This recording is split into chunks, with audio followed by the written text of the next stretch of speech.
40년이라는 시간은 강산이 4번 변하고도 남을 긴 세월입니다.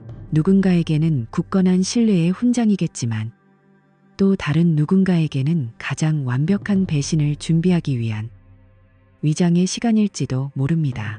단 며칠간의 화려한 외도를 위해 40년의 정조를 헌신짝처럼 내던진 한 여자가 있습니다. 그녀는 자신이 새로운 인생의 주인공이 될 것이라 믿었지만 사실 그녀가 올라탄 것은 돌아올 수 없는 편도행 열차였습니다. 지금부터 들려드릴 이야기는 단순한 불륜 드라마가 아닙니다.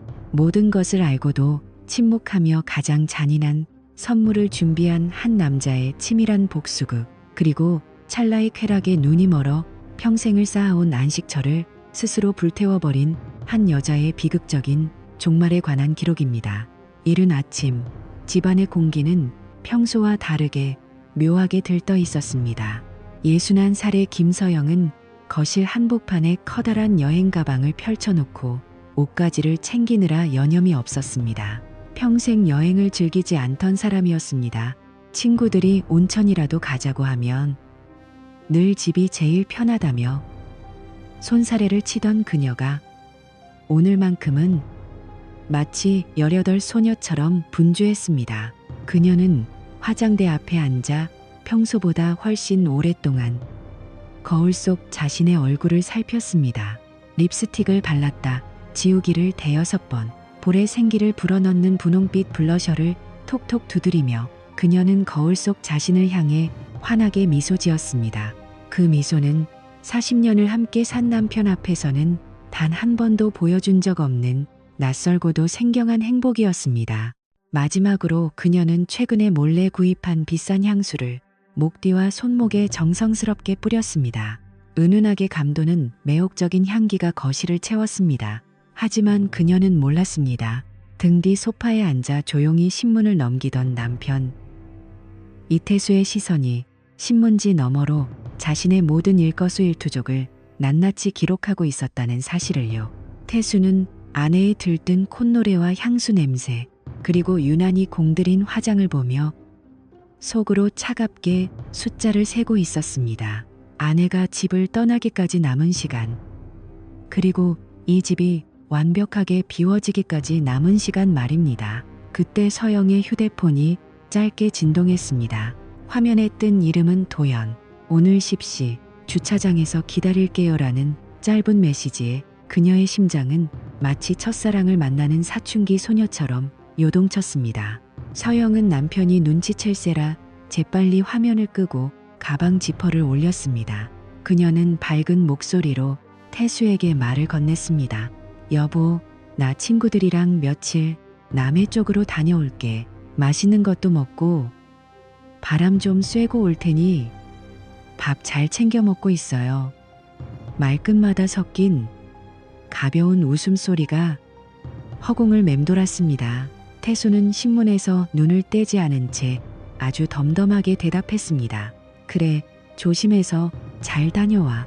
재미있게 놀고. 그의 목소리는 평소와 다름없이 평온했습니다. 서영은 남편이 아무것도 의심하지 않는다는 사실에 안도하며 가벼운 발걸음으로 현관문을 나섰습니다.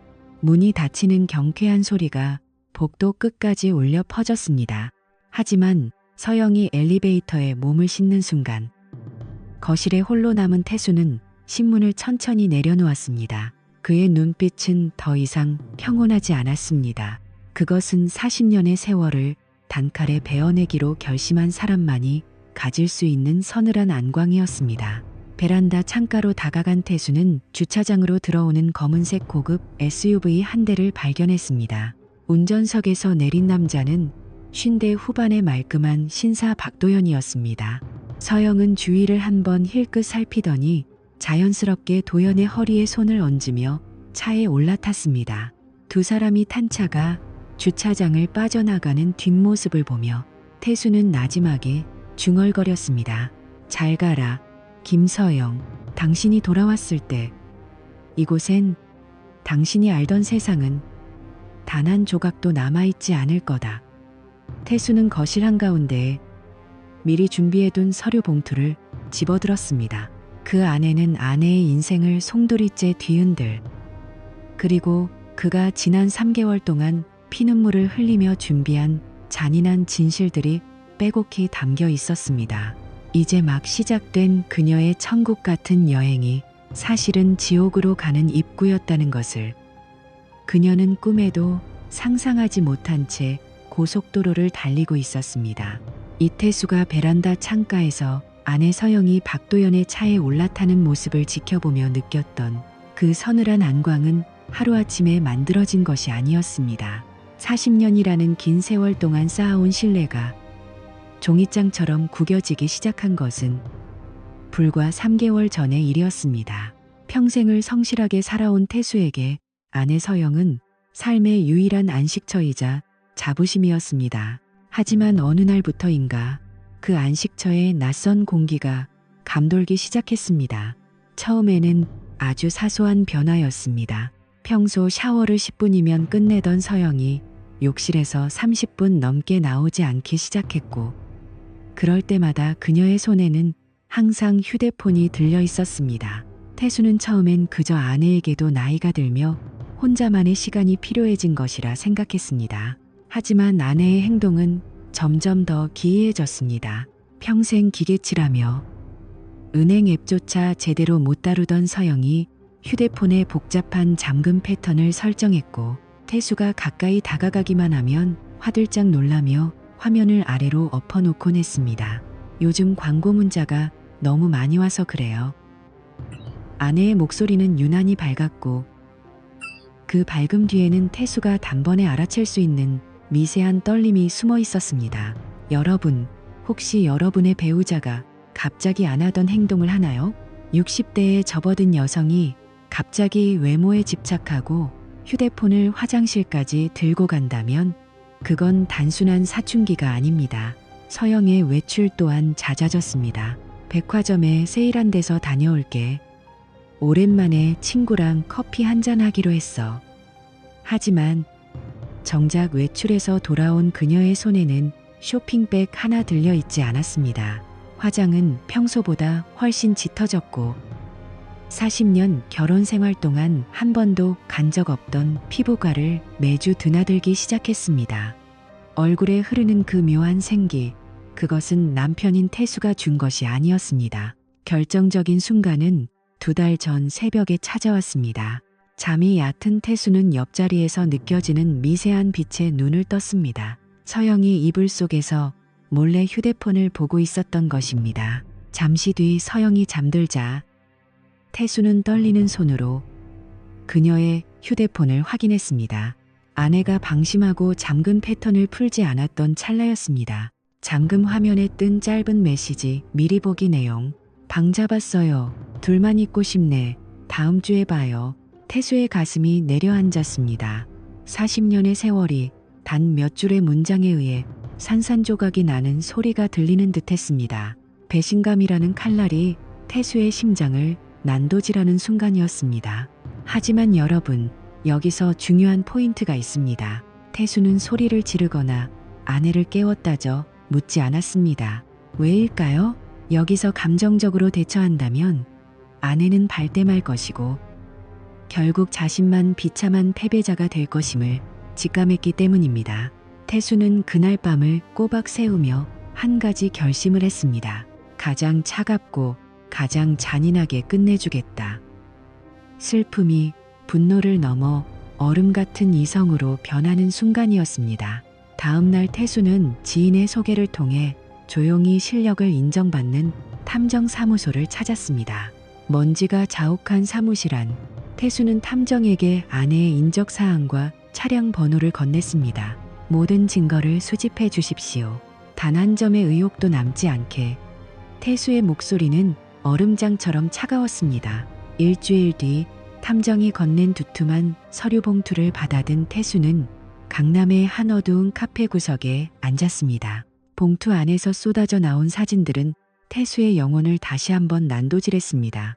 세련된 옷차림을 한 서영이 청담동의 화려한 카페에서 박도연의 손을 맞잡고 웃고 있는 모습, 강남역 인근 호텔 로비로 다정하게 들어가는 모습, 사진 속 서영의 미소는 너무나도 눈부셨습니다.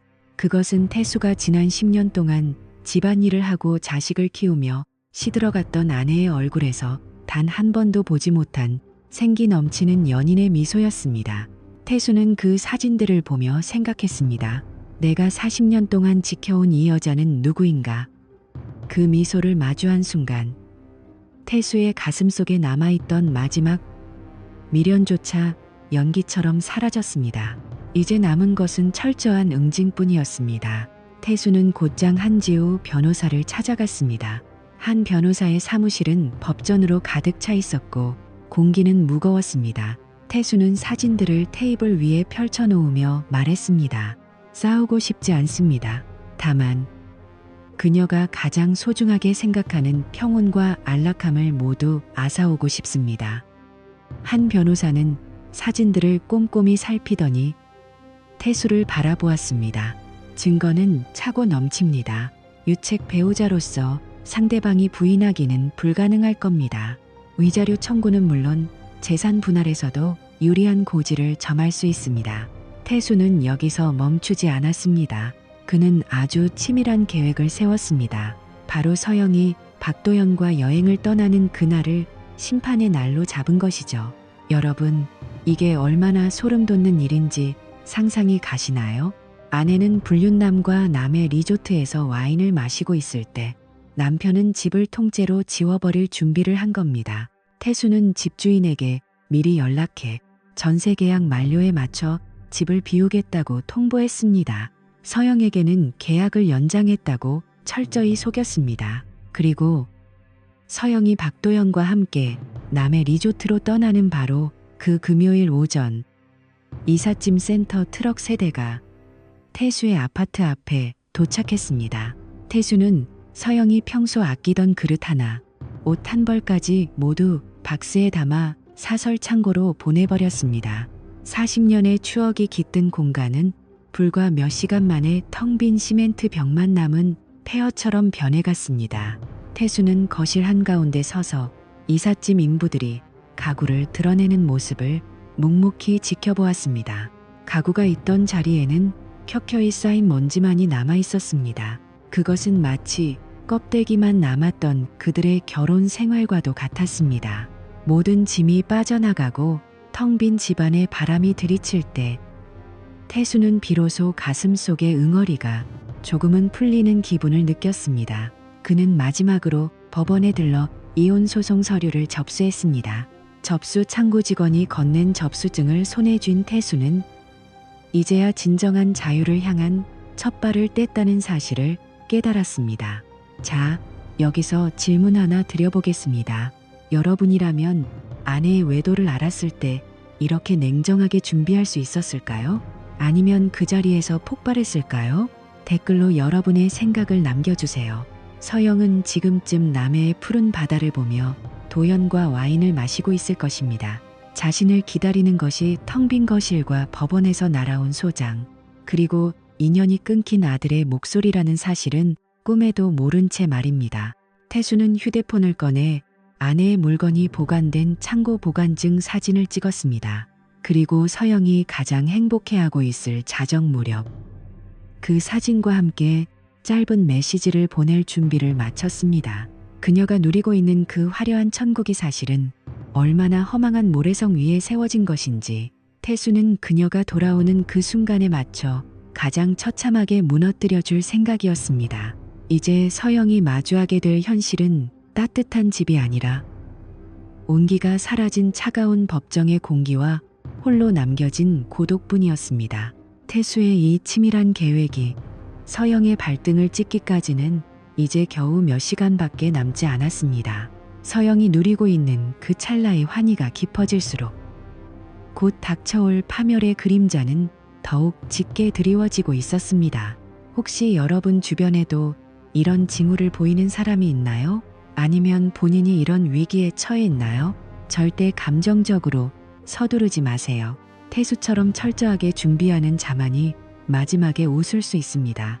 이어지는 이야기에서는 서영이 남해에서 돌아와 마주하게 될 충격적인 진실과 불륜남 박도연의 비참한 최후가 기다리고 있습니다.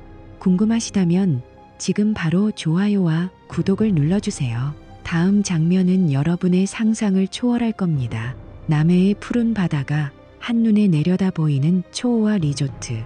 거실 전면 유리창 너머로 부서지는 파도는 마치 김서영의 새로운 인생을 축복하는 듯 보였습니다. 서영은 테라스에 서서 시원한 바닷바람을 맞으며 눈을 감았습니다.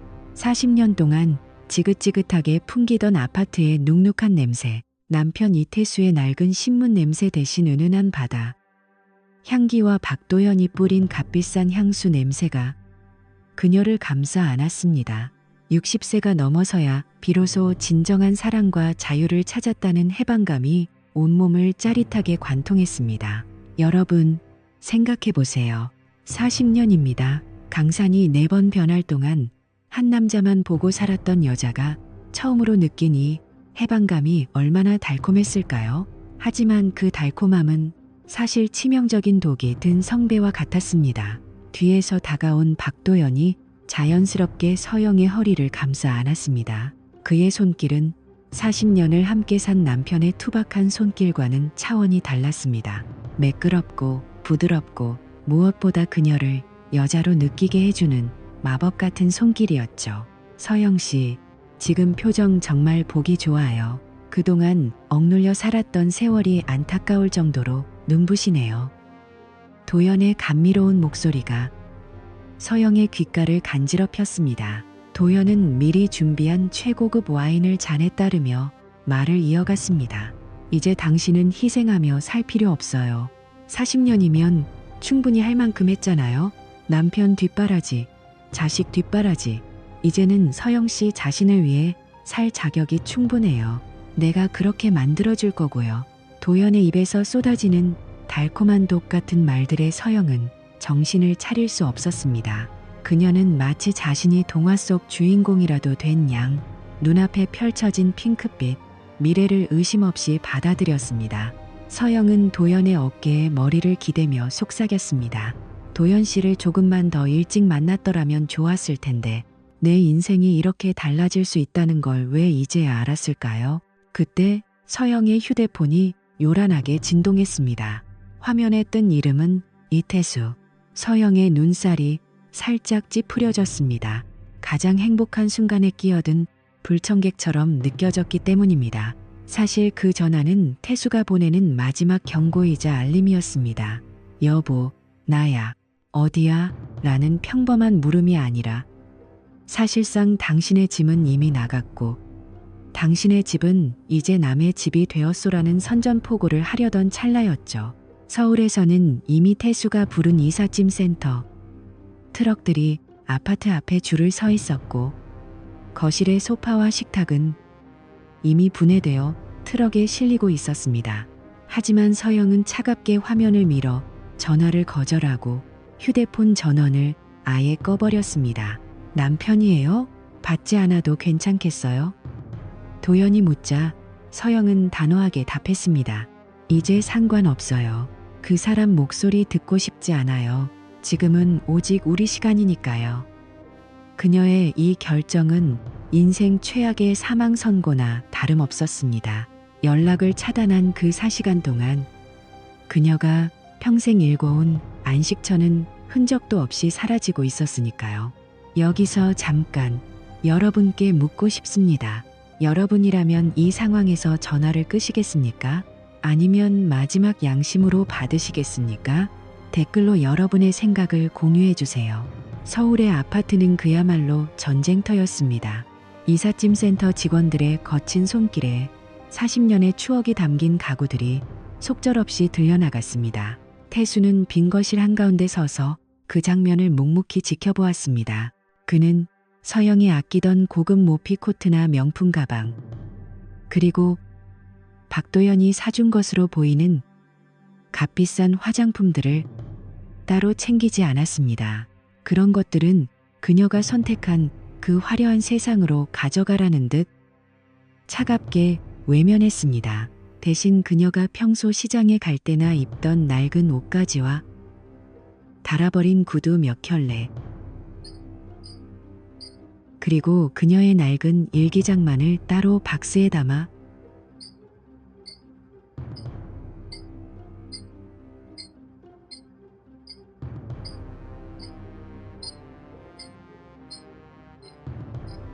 나머지는 다 버리거나 처분해 주세요.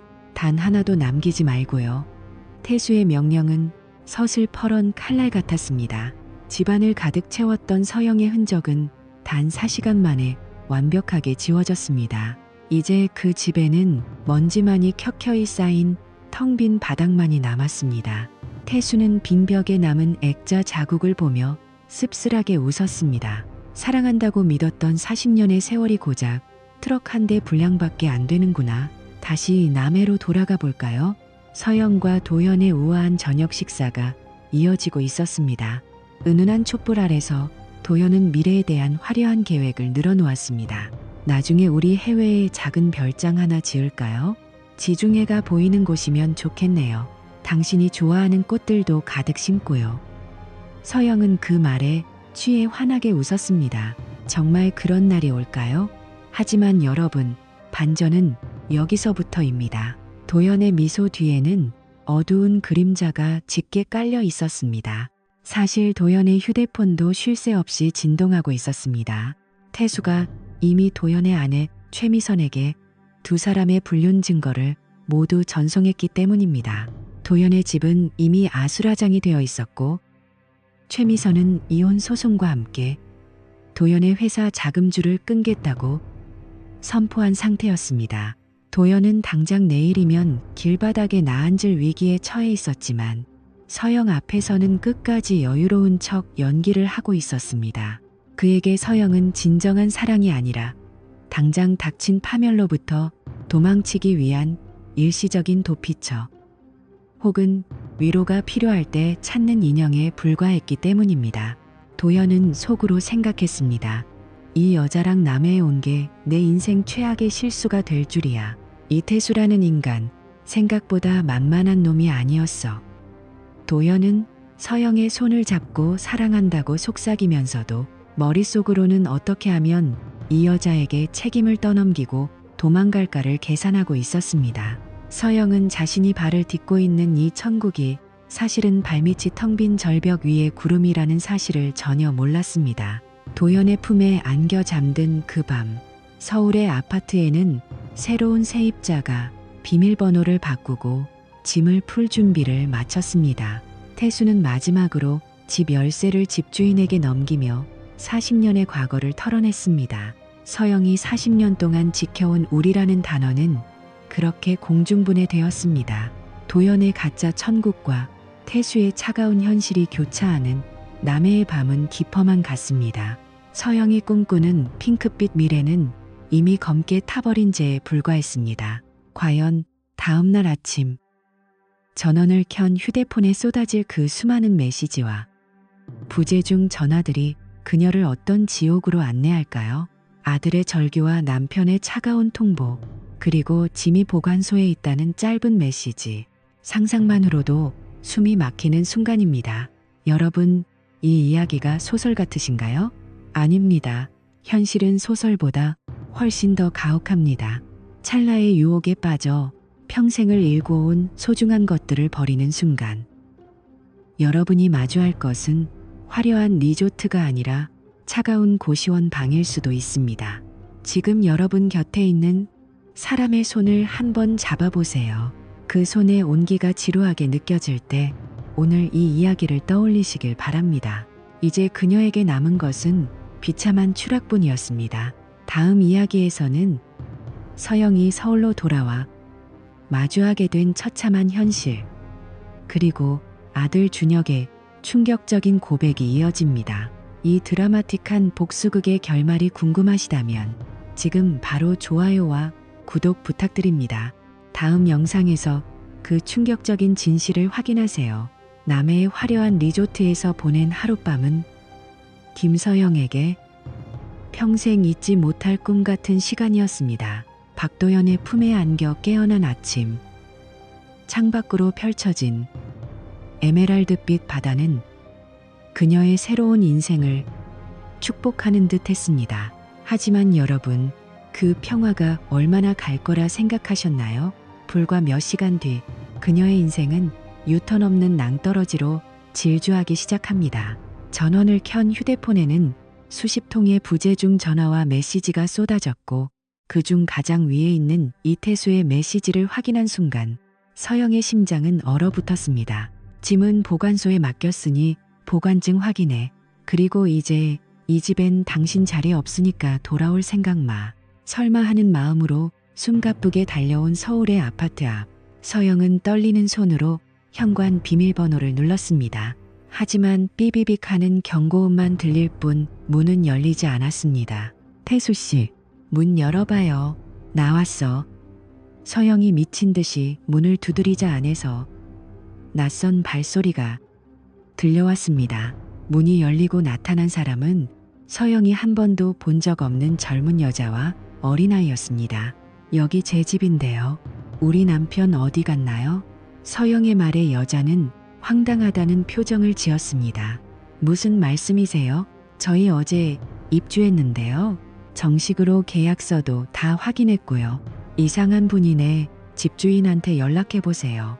현관문이 닫히는 소리는 서영의 인생이 산산조각 나는 파열음과 같았습니다.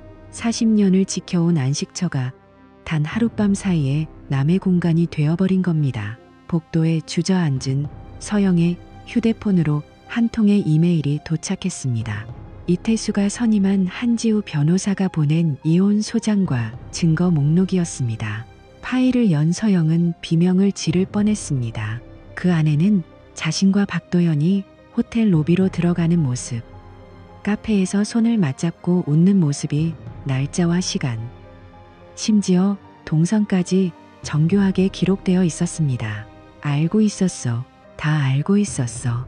태수의 그 기괴할 정도의 침묵이 믿음이 아니라 처절한 응징을 위한 준비였다는 사실을 깨닫는 순간 서영은 온몸에 오한이 돋았습니다. 여러분, 이 대목에서 소름 돋지 않으시나요? 가장 무서운 사람은 화를 내는 사람이 아니라 조용히 당신의 파멸을 설계하는 사람입니다. 다급해진 서영은 박도연에게 전화를 걸었습니다. 지금 그녀에게 남은 유일한 구명줄은 도연뿐이었으니까요. 하지만 도연의 반응은 남해에서의 그 달콤한 연인과는 딴판이었습니다. 수차례의 시도 끝에 연결된 도연의 목소리는 분노와 짜증이 가득했습니다. 박도연 씨, 나 지금 집에서 쫓겨났어요. 태수 씨가 다 알고 소송을 걸었다고요. 어떻게 좀 해봐요. 서영의 절규에 도연은 차갑게 대꾸했습니다. 김서영 씨, 지금 제 정신입니까? 나 지금 우리 와이프한테 다 들통나서 집구석이 지옥이에요. 당신 남편이 우리 집까지 사진을 다 보냈단 말입니다. 지금 회사 위자료 청구 소송까지 들어오게 생겼는데 누굴 탓해? 당신이 그렇게 허술하게 굴 줄 알았으면 내가 시작도 안 했어. 서영은 귀를 의심했습니다. 당신, 나 사랑한다면서요. 다 책임지겠다면서요. 나 이제 갈 데가 없단 말이에요. 도연은 비릿한 비웃음을 흘렸습니다. 이 나이에 무슨 사랑입니까? 그냥 즐기자고 만난 거 아닙니까? 당신이 그렇게 멍청하게 남편한테 들킨 건 당신 사정이지. 이제 내 앞길 막지 말고 다신 연락하지 마요. 한 번만 더 전화하면 스토커로 신고할 거니까. 전화가 끊겼습니다. 서영은 멍하니 휴대폰 화면을 바라보았습니다. 리조트에서 그녀의 거친 손을 잡으며 예쁘다고 속삭이던 도연의 목소리는 온데간데 없었습니다. 그는 서영을 사랑한 것이 아니라 그저 40년 된 낡은 일상에서 잠시 탈출하기 위한 값싼 소모품으로 여겼던 것입니다. 박도현에게 그녀는 그저 유통기한이 지난 장난감에 불과했습니다. 이 비참한 현실, 여러분은 어떻게 보시나요? 불륜이라는 위태로운 성위에서 춤을 춘 대가는 이토록 처참합니다. 서영은 이제서야 자신이 처한 현실을 직시했습니다. 집도, 남편도, 그리고 사랑이라 믿었던 그 비겁한 남자도 모두 사라졌습니다. 그녀의 통장 잔액은 생활비와 이삿짐 보관, 비용 등으로 빠져나간 뒤 고작 120만 원 뿐이었습니다. 어제까지 초호화 리조트에서 와인을 마시던 여자가 하루아침에 길바닥으로 내몰린 노숙자, 신세가 된 것입니다. 서영은 복도 끝 거울에 비친 자신의 모습을 보았습니다. 짙은 화장은 눈물에 번져 흉측했고 새로 산 원피스는 구겨져 볼품없었습니다.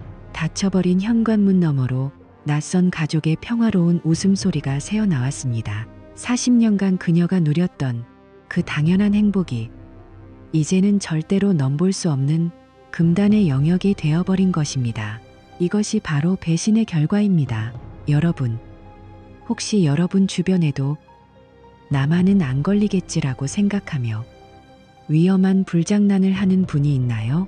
이 이야기를 꼭 공유해 주세요. 텅 빈 손과 텅 빈 가슴.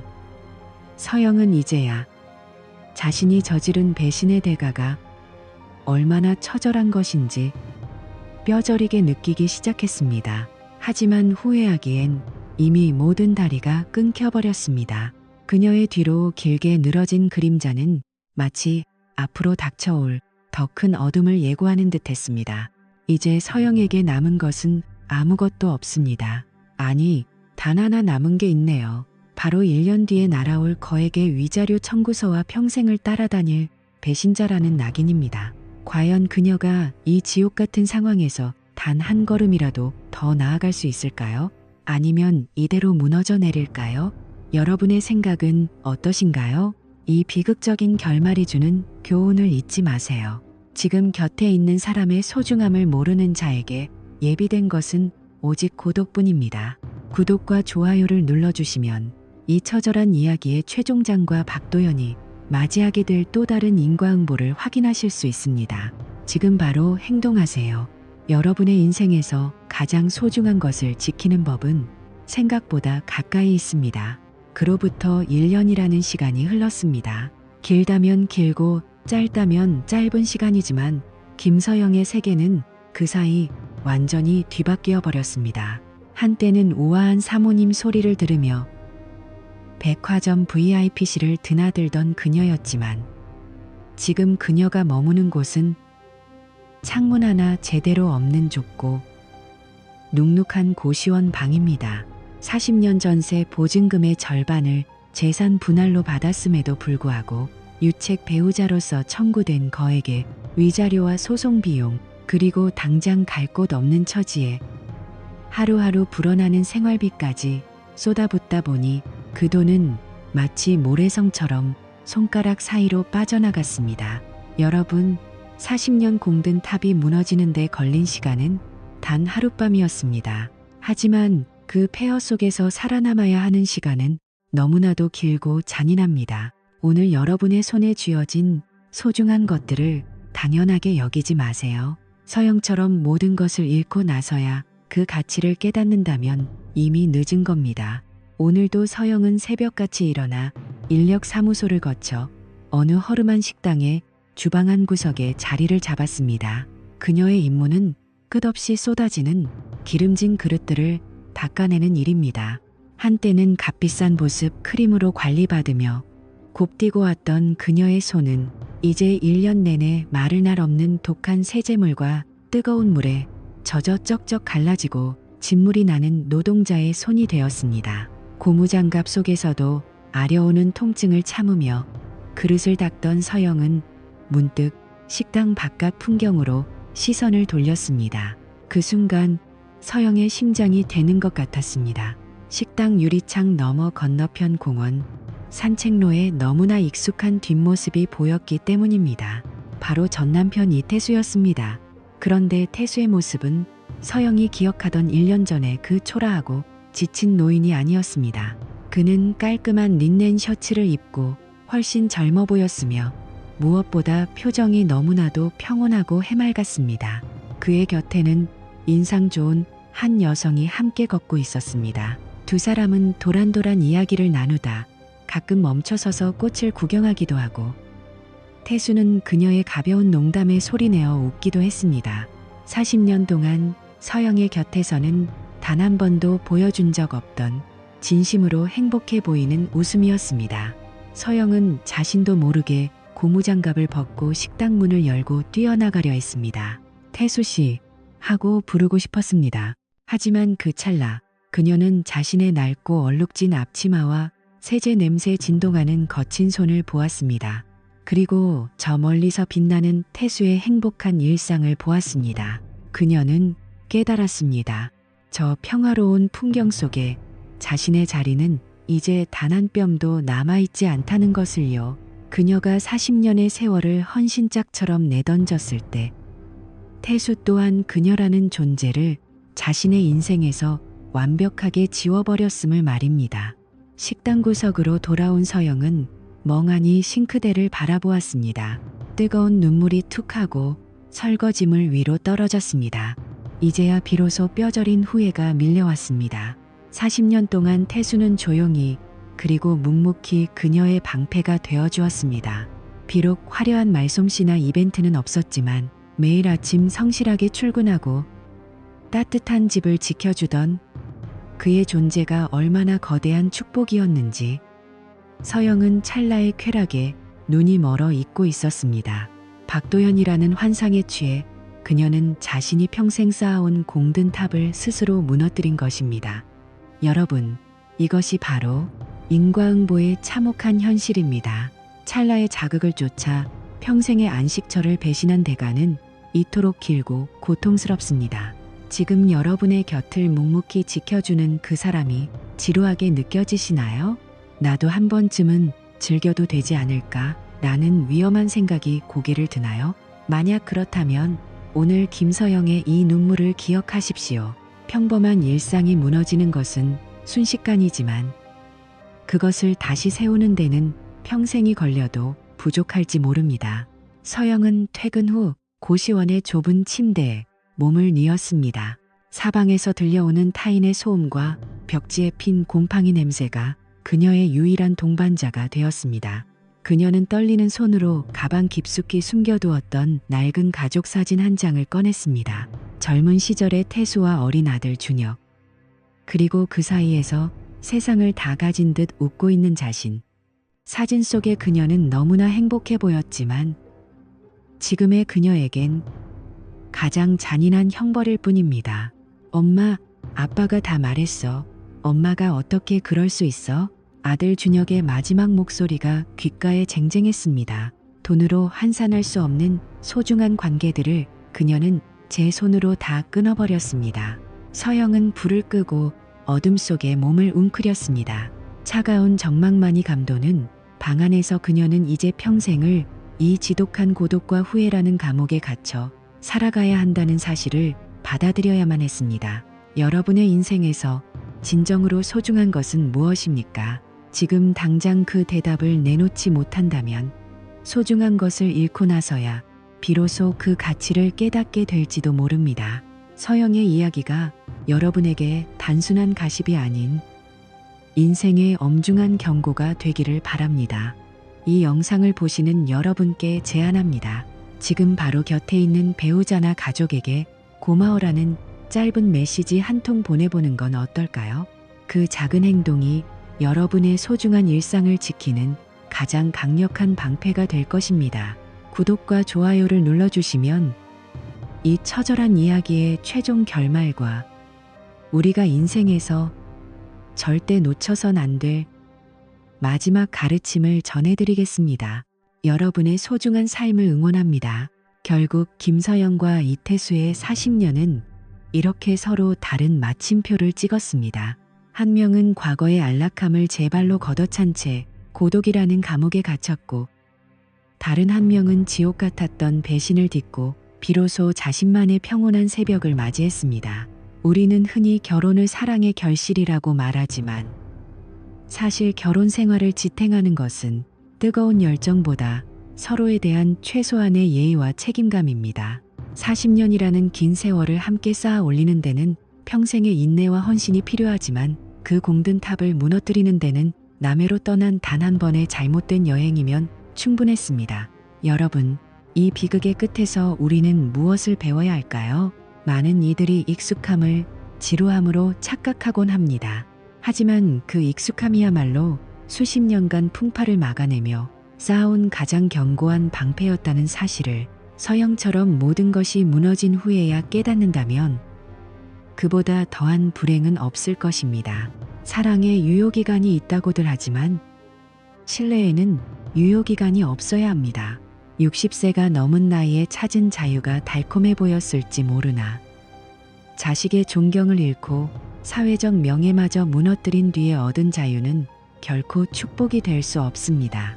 배신자가 지불해야 할 대가는 단순히 은행 잔고의 숫자가 아니라 평생 가슴 한구석에 새겨질 낙인과 돌이킬 수 없는 후회입니다. 여러분, 한 번쯤 자문해 보시기 바랍니다. 찰나의 해방감이 40년의 정조와 자식의 눈빛, 그리고 내 삶의 유일한 안식처와 맞바꿀 만큼 가치 있는 일이었을까요? 단언컨대 그런 가치는 세상 어디에도 존재하지 않습니다. 불륜의 끝은 화려한 리조트가 아니라 온기 하나 없는 차가운 법정이고, 나를 지켜주던 사람의 침묵은 세상에서 가장 무서운 형벌이 되어 돌아옵니다. 이제 이 이야기는 우리에게 엄중한 질문을 던집니다. 당신 곁에 있는 그 사람의 익숙함이 혹시 지루함으로 변하고 있지는 않나요? 만약 그렇다면 서영이 머물고 있는 그 좁고 차가운 고시원 방을 떠올리십시오. 소중한 것을 지키는 일은 어렵고 고되지만 그것을 잃고 나서 되찾으려 하는 고통에 비하면 아무것도 아닙니다. 진정한 행복은 환상 속의 연인에게 있는 것이 아니라 매일 아침 함께 눈을 뜨고 낡은 신문 냄새를 공유하며 잘 다녀와라는 일상적인 인사를 건네는 그 평범한 시간 속에 숨어 있습니다. 건설하기는 평생이 걸려도 파괴하기는 한순간입니다. 여러분의 인생에서 무엇이 가장 소중한지 지금 이 순간 다시 한번 깊이 되새겨 보시길 바랍니다. 내 옆 사람의 소중함을 잊어버리는 순간 여러분의 남의 여행도 시작될지 모릅니다. 하지만 그 끝에 기다리는 것은 결코 파라다이스가 아님을 기억하십시오. 부디 이 이야기가 누군가에게는 잘못된 길에서 멈춰 설 수 있는 용기를, 또 누군가에게는 곁에 있는 사람의 손을 한 번 더 꽉 잡을 수 있는 계기가 되기를 바랍니다. 여러분의 생각은 어떠신가요? 서영의 선택과 태수의 복수. 여러분이라면 어떤 결정을 내렸을까요? 댓글로 자유롭게 의견을 나눠주세요. 그리고 이 영상이 여러분의 소중한 가정을 지키는 작은 경종이 되었다면 구독과 좋아요로 응원해 주십시오. 여러분의 오늘이 어제보다 더 신뢰롭고 평온하기를. 그리고 지금 곁에 있는 사람의 온기가 세상에서 가장 큰 축복임을 잊지 않으시기를 진심으로 기원합니다. 끝까지 경청해 주셔서 감사합니다.